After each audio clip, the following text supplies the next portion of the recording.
Welcome you guys, and thank you so much for stopping by Galadon Gaming for another Clash Royale episode. And yes, we are talking about an extremely rare phenomenon in Clash Royale. Now, you might have seen some of those 3-crown draws on TV Royale recently, and this is probably even more rare. I've seen it less frequently than the 3-crown draw, so we will get into these replays. It's happened a couple of times in our clan. Maybe it's happened in yours. After you see it, let me know down in the comments below if you've seen the same thing happen in a battle of your own.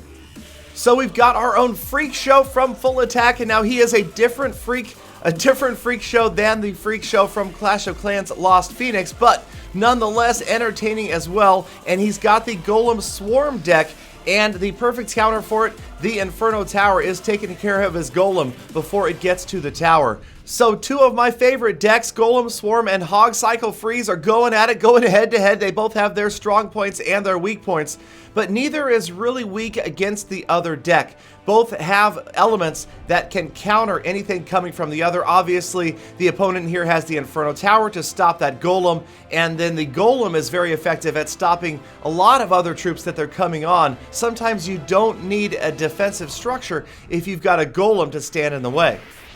So as you can see, it's off to a very close start, really a back and forth battle, each player kind of alternating these pushes, one and then the other. They're both going after the right side tower, and Freak Show dropping another Golem in the back of the pack, but his opponent has got the Hog Rider, and he's got Psychic Arrows. Check it out. Those arrows were deployed before Freak Show dropped his minions. That's what I like to call Psychic Arrows, just anticipating that Freak Show was going to drop small units like minions there. The arrows were already airborne, and that cost Freak Show his right lane tower. So indeed, that was a very risky move and gutsy and lucky, but that is not what I'm talking about, the phenomenon that we're talking about that happens in this episode. We'll get to that a little bit later. Now, Freak Show is trying to battle back, trying to even things up. Can't do it. The arrows take down all of his smaller units, but he's close. Even with a lightning spell, that, I don't know, that might have been a little bit of a frustration lightning right there. Just making sure he gets that tower down. It is down to just about 200 hit points. So at this point, it's under a lightning spell to take out that tower. So Freak Show is already looking ahead. Check out this. He's thinking overtime. He's thinking he's got to work on that left tower, and he has to protect his own tower that's already badly damaged because his opponent taking down the right lane tower early has already moved on and trying to take down that left lane tower.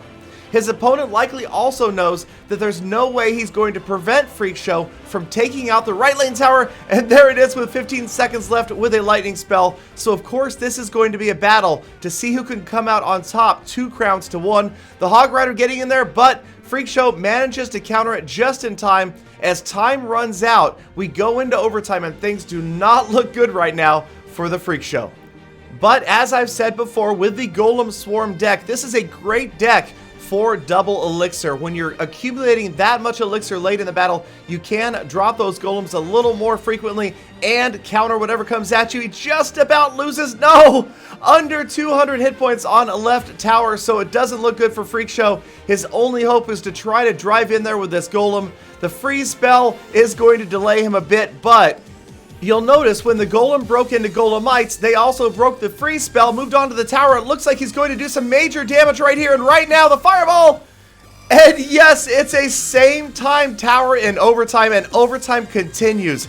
We will rewind this. Let's watch it again in super slow motion. The fireball in the air, the minions on the tower, and at the exact same moment, both towers fall, but Freak Show has an overwhelming number of troops and ends up quickly ending the battle 3 crowns to 2 with simultaneous towers falling in overtime, even more rare from what I've seen than a 3-crown draw.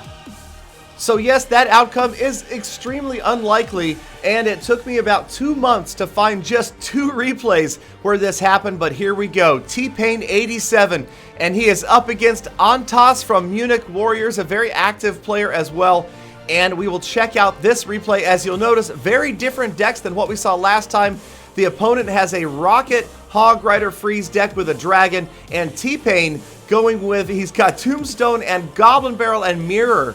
So very interesting use of the Goblin Barrel here, mirroring it, hoping that the opponent is going to use his primary counter on the Goblin Barrel, and then if he mirrors it, he drops it again, T-Pain is hoping his opponent either won't have a counter or just simply won't be expecting another Goblin Barrel so quickly. And T-Pain right here is saving the mirror card. Oftentimes you will see players do this. It's kind of a good idea if you can surprise your opponent late in the battle with your 8th card. Maybe they've seen 7 of your cards, maybe they've lost track, they don't know that you haven't used all 8 of your cards. That sneak card, that ace up your sleeve sometimes can catch your opponent off guard. Here comes T-Pain's Goblin Barrel, well placed. Important when you drop that Goblin Barrel, you get the Goblins to surround the tower on 3 sides. That is some precision, and you either do that or maybe sometimes you can drop the Goblin Barrel off in the corner, and what that does is cause your opponent to counter on the tower. The Goblins survive, the counter misses, and then they swoop in and damage the tower. In any case, we are getting down to the last 90 seconds of this battle. You can see the opponent with the Tesla on the defense. T-Pain still working, trying to get something done. It's very close. Not a lot of damage has been done to either one of T-Pain's towers, and he's done pretty good damage on both of Antas's towers.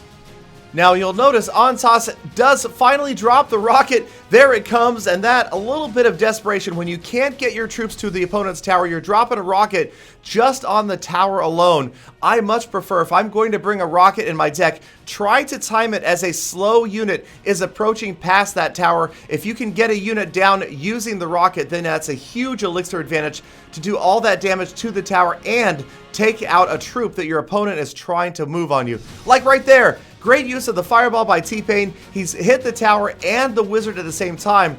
Unfortunately, it doesn't quite take out the wizard. The dragon and the wizard move in. The knight counters the wizard, and we are down to the final 30 seconds. Now the opponent with a big push on the right-hand side, countered with arrows and a tombstone, but the freeze spell is going to let him get into that tower, and that hog rider gets some damage done. And things are closer than ever. Another Goblin Barrel, another rocket, and there are the mirrored Goblin Barrels right there. Left tower, right tower, one after the other, but the opponent is able to counter both. So unfortunately, T-Pain's plan doesn't quite work out, and he can't quite get either tower down. Hog Rider moving in on the right-hand side, again countered, distracted by that tombstone, and we go into overtime. It's going to be close. And close is an understatement as the Goblin Barrel goes into the air. Here comes a rocket from Antas, and once again, same time, both towers fall. Both opponents grabbing a crown in overtime. We will reverse this and take one more look as the Goblin Barrel flies through the air.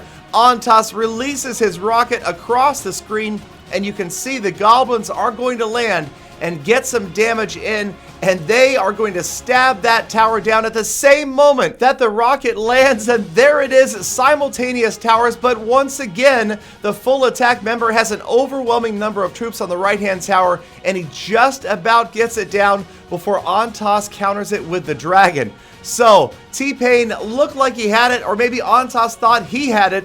Both players probably thought they had the winning blow, but it turns out it's going to be T-Pain's Goblin Barrel followed up by a fireball that is going to take down the opponent's tower and give T-Pain the amazing 2-crown-to-1 victory. Now that is a replay that I would have liked to have seen on TV Royale. So thank you guys so much for sticking around all the way to the end of this episode. Please let me know if you liked that additional production value of showing the freeze frame, the reverse, the super slow motion. If you like that stuff, we can try to include it more in future episodes. In the meantime, thank you guys as always. I appreciate every last one of you. Have a fantastic rest of your day. Now get out there and make every attack a full attack.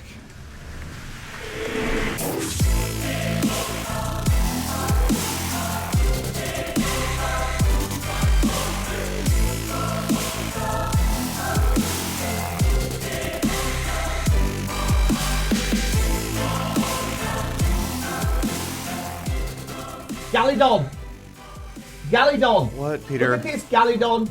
Check out my new Town Hall 11. Peter. That's right.